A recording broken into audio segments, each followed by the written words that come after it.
What's up guys, Houndish here, and today we've got some new Destiny 2 stuff to jump in and talk about. So just as a very brief roundup, we've got some new supposed leaks about the Black Armory DLC, with new information about the raid lair, heavy machine guns, the new activity Forges of the Chain, and a new black weapon type. So we'll talk about that in a moment, but we are going to look at some new weapon perks that are in the game right now. I did speak about some yesterday, but I've actually uncovered a bunch more, and there's some pretty interesting stuff. So we'll talk about those. We're also going to talk about a new interview with Bungie, and I've got a bunch of other stuff to round up, guys. So I hope you enjoyed the video. If you do, a rating below is very much appreciated. But now, let's get into it.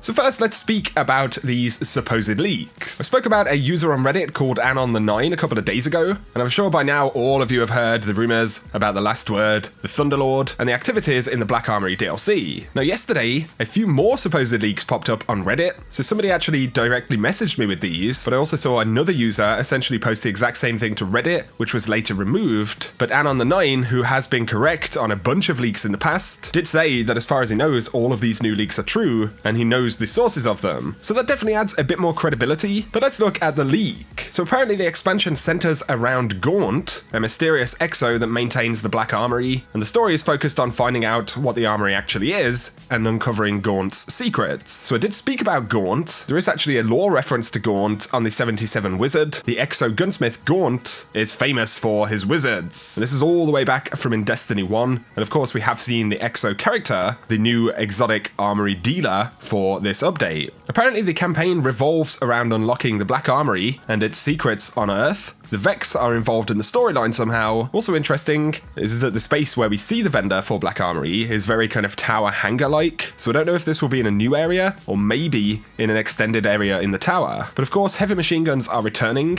but according to the leak, it'll be along with Thunderlord, Icebreaker, and the Last Word. The new Forge of the Chain activity will be set on Earth in the patrol area, and this is going to be a new space on Earth. This could be one of the bubble locations that Bungie have spoken about, and it features Cabal and Vex enemies, similar to Escalation Protocol Unblind Well, and it has a unique loophole attached to it. There will be a new black weapon type, but the source says he doesn't know much about it. This is also interesting. In an interview a couple of months ago, somebody asked Scott Taylor if you were to make a new color weapon type, what would it be? And he did say probably black. So that could have been a small tease if these leaks are to be believed, but you'll be pursuing quests to unlock powerful exotics from the Black Armory one by one. You'll be going back to Titan to tackle the new raid lair. Although this was actually later updated, and Anon9 did post and say the raid lair will actually be in EDZ, not Titan, but apparently it's going to center around the Hive and some kind of powerful threat underneath. So pretty interesting stuff. Of course, they're leaks. Of course, we should take them with a pinch of salt. But folks who are claiming this leak to be true do have a track record of providing very accurate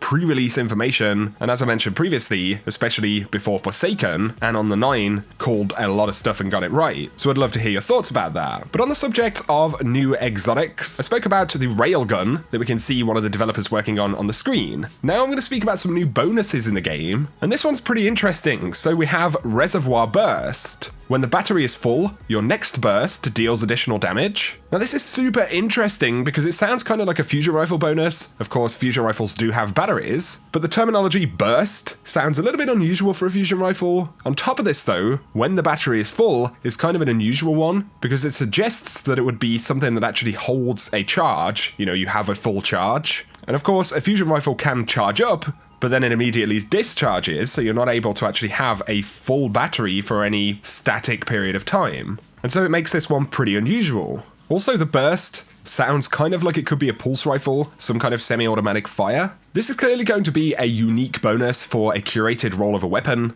I spoke about the High Noon bonus yesterday, and we'll touch on that again in a moment, but I did think maybe this could be a railgun bonus of some sort, because presumably railguns also require batteries because they're electromagnetic, so they need a power source to work. And because railguns can actually hold a charge, I think there is some potential that this could be a bonus for a railgun in the future, but let me know your thoughts. There's another bonus here called Onslaught. The weapon's rate of fire increases as you stack Rampage. Now this sounds absolutely insane. Once again, obviously a very curated bonus to go onto a specific weapon. Me and a couple of friends speculated, what if this was a new Thunderlord bonus, if the weapon actually features Rampage? And as I mentioned yesterday, for legendary traits as they're called, to actually actually be on exotic weapons. And I used the sweet business reference. Of course, you have the exotic trait Payday, but then you have business time as well, which is the secondary trait bonus for an exotic, but is counted as a legendary trait in the database. So it's possible for these bonuses really to go into anything. But next we have Fistful of Bullets. Melee kills overload the magazine to double its capacity. So once again, a pretty unique bonus, obviously designed to go onto a specific weapon. And these last three bonuses also have icons already in the game, but they're not plugged into any weapons, so they're not currently being used. The one I mentioned yesterday is High Noon. Readying this weapon grants a brief period of bonus precision damage. There was some speculation that could be a new bonus for the last word. Of course, it wouldn't be the intrinsic, but it would be the secondary trait on the weapon, but definitely a unique bonus at the very least. Then Arms Master kills with other weapons improves this weapon's damage. And there are a couple of sights here, so Dusk.D1, which is a flexible medium zoom sight, and then we've also got Dusk Sight D1 here, and this is the lightweight version. So all of those bonuses not currently plugged into anything, but clearly very unique. Reservoir Burst when the battery is full, the next burst deals additional damage, the weapon's rate of fire increases as you stack Rampage. These are some super cool bonuses, man, and I can't wait to find out what weapons they'll be on. My two predictions is that they're trait bonuses for upcoming exotics, or trait bonuses that go onto some very unique special legendary weapons that we'll find in the game. Either way, it seems that we're going to get our hands on them soon. Next though, let's talk about a couple of interview segments. So my pal Tim Clark over at Games Radar spoke to a couple of Bungie devs about a bunch of their design stuff in Forsaken. And here's one of the interesting questions. I often see people saying, I wish I could raid, but I've got no friends in the game. What can Bungie do to better turn these solo players into regular raiders? And Steve Cotton speaks first, so he says we've thought a lot about that. One of the things we did this time was introduce the idea of a dungeon. The Shattered Throne dungeon was an attempt to give all players access to something that felt kind of like a raid.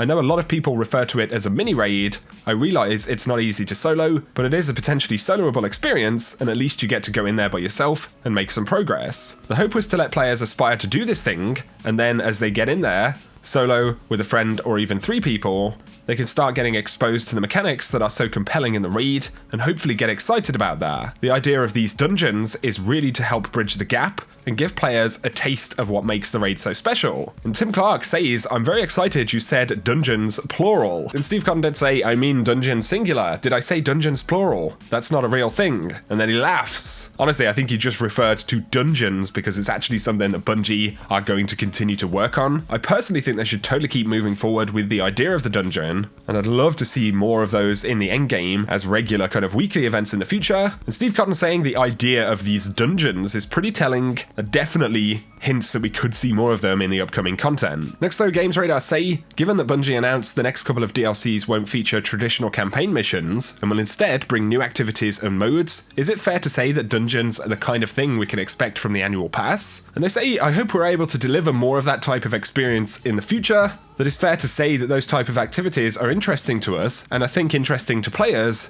but to be clear, Steve is not confirming that content. And Steve Cotton says, Scott's keeping me honest, that's Scott Taylor, but yeah, there are a lot of different activities that we're really excited about moving forward, and I think you've seen it in the Whisper of the Worm mission, the Shattered Throne. It's those types of activities that are really interesting to us.